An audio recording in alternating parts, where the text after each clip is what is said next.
All right, so this is another. I called it "So Why." Pretty much, I'm explaining the reasoning behind the exercises that I've picked that we're currently doing. This will change, like I said, as the exercises that we're doing change. So maybe for a while we're doing one exercise, but then I changed the exercise. Like recently, I changed from doing dumbbell like slightly inclined bench after on the chest days to just doing chest press because we feel like that's a lot better. So I guess in a video like that I would explain why it's changed like multiple times. But since we're here now, I'm gonna explain why the squat. So not even just why the squat.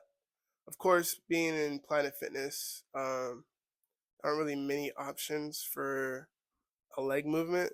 However, I think I would still squat regardless, even if I was at a different gym. I'd just go about it differently. So what we've pretty much done with the Smith machine is because this Smith machine in particular, it doesn't go straight up; it goes at a slight angle. So we've pretty much turned it somewhat into a hack squat because you've seen a hack squat; they kind of go at an angle as well. So when we stand in the Smith machine to squat, I'm never standing up completely straight.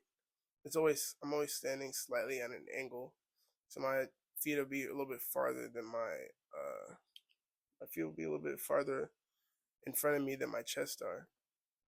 And also, we elevate our feet on these because it kind of allows you to get your knees forward more too.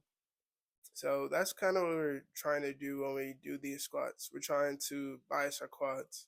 That's why we're not necessarily doing leg press because well, you can get good work on a leg press and you can even do even more weight.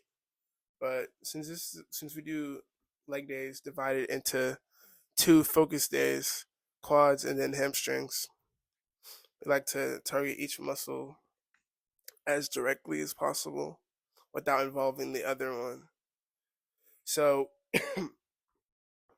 so uh, that's why we got a high bar squat. We're not really necessarily going for weight, and then as well as heels elevated allow the knees to come forward. When the knees come forward, you got a deeper stretch in the bottom position. Even now, I only have a slight raise in my shoe. I'm probably gonna get actual squat shoes that give me a better raise so I can get a deeper squat because my ankles and hips aren't as mobile. So that's kind of what that little raise is for, to allow you to get that depth even if your body doesn't necessarily get there on its own. And then yeah, knees forward, heels elevated, chest up. That allows you to get a deep squat, get deep stretch on your quads. And pretty much all that is to make sure that the quads are the limiting factor in the lift. That when the lift stops, it's because the quads.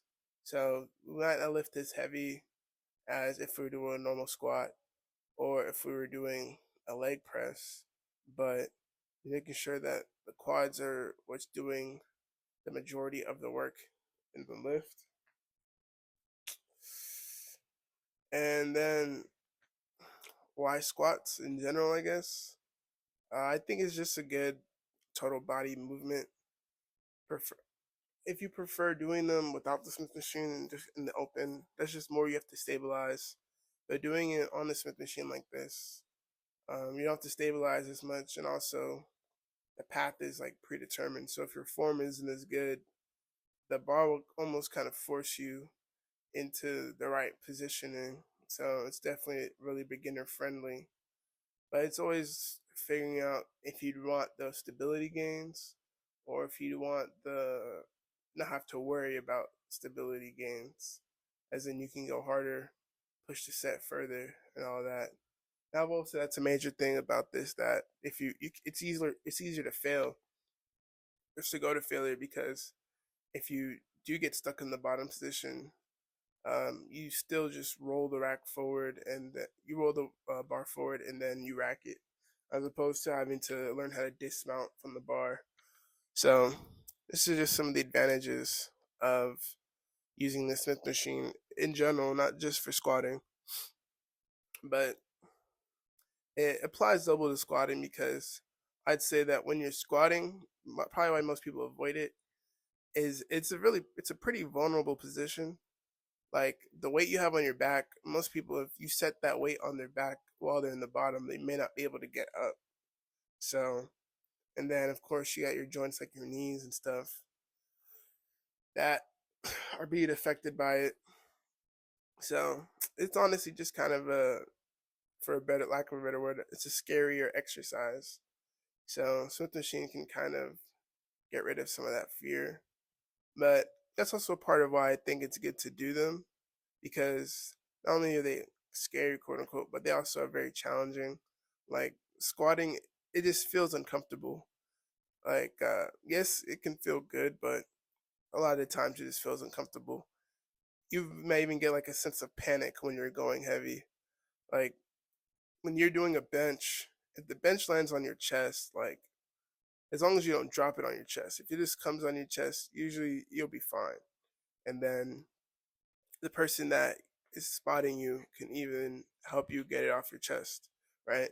And if you're deadlifting, if you can't pick up the weight, it either doesn't move off the ground or you just drop it.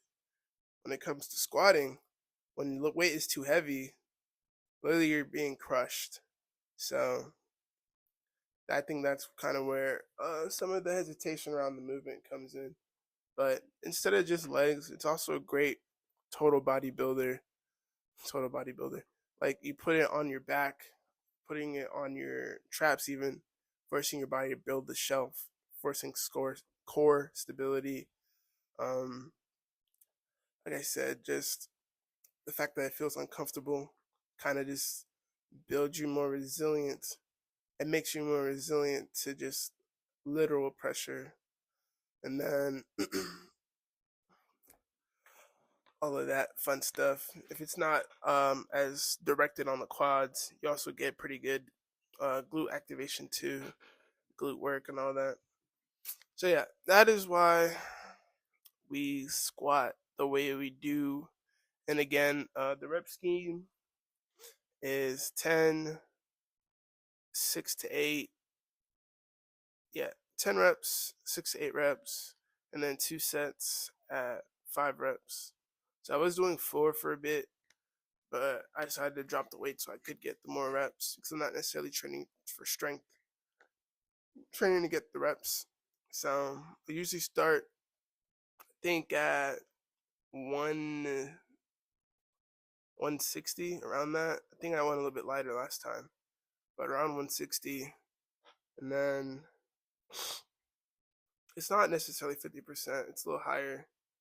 So 160, then to 200, and then to 120, 120. I think that's what I did last time. Not 120, 220 for 2 reps. I mean 2 sets of 5. So yeah.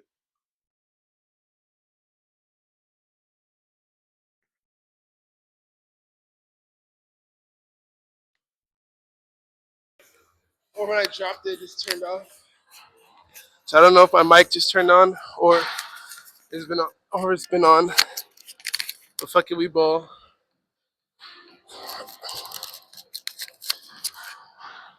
You can go lighter. You just have to do more reps. Like whole point is to get intensity, but intensity with overall volume.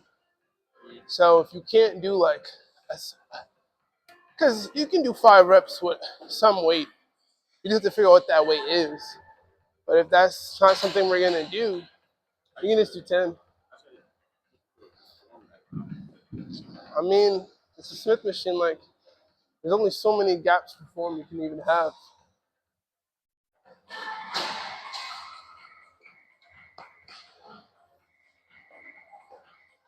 When I say bring your feet forward, I mean like you should not be standing straight.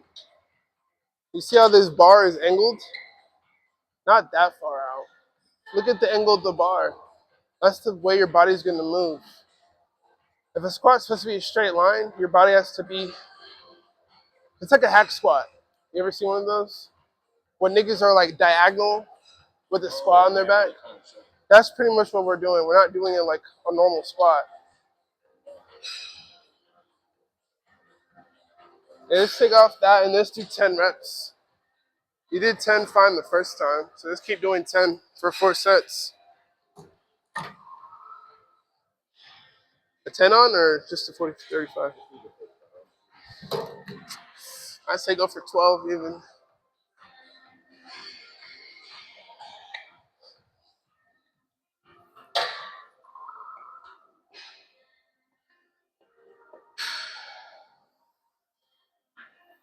See, now your heels are raising up. You got to plant them firmly on the ground. Your heels just came off the ground. You have to leave them, push through both your toes and your heels. Better. If you don't go as deep, that's fine. If you don't go as deep, that's fine. What am I trying to aim for? You're fine right now. Whatever you're doing, keep doing it.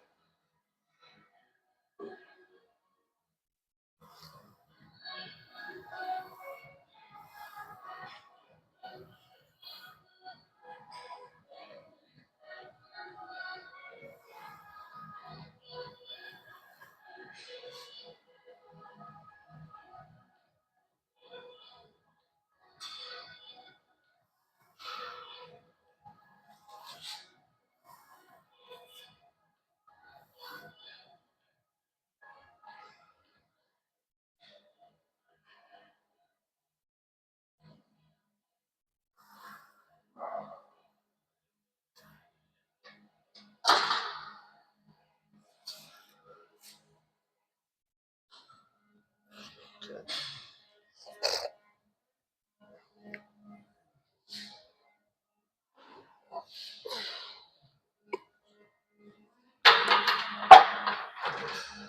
10. And then the 2.5.